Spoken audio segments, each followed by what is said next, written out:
régime présidentiel, on va enfin solutionner tous les problèmes d'Haïti.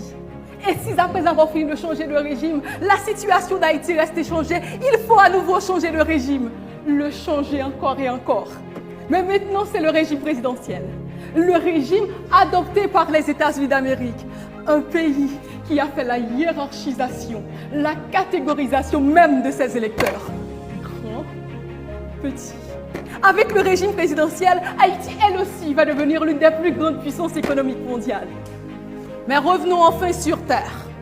Il est nécessaire que je précise pour vous des détails importants.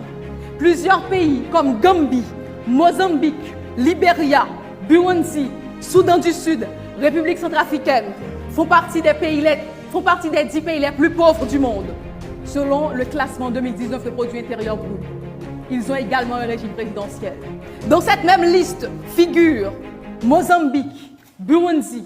En plus d'être les pays les plus pauvres du monde, ils font partie des pays les plus corrompus du monde, selon Indice de perception de corruption, classement 2019. Et je le répète, ils ont également un régime présidentiel. Honorable président du jury, mesdames, messieurs les jurés, très chères compétitrices, mesdames, messieurs, certains de nos femmes et hommes politiques haïtiens, qui pour certains étaient députés, sénateurs, n'ont rien fait pendant leur mandat. Ils agitent le débat en Haïti pour un changement de régime. Ils optent pour un régime présidentiel, comme quoi le régime actuel est responsable de leur échec. Mais avec le régime présidentiel, ils vont devenir enfin les libérateurs, les sauveurs d'Haïti. Épargnez-nous de ces contes de fées. Mesdames, messieurs les membres du jury, je prends position contre le régime présidentiel en Haïti, car il est caractérisé par l'autoritarisme, la dualité des pouvoirs, de forte instabilité politique et de la légitimité supérieure du président par rapport aux autres pouvoirs. Dans un régime présidentiel, le président détient trop de pouvoir en regardant la constitution et la pratique des pays de l'Amérique latine, par exemple Chili, Argentine et aussi les États-Unis d'Amérique.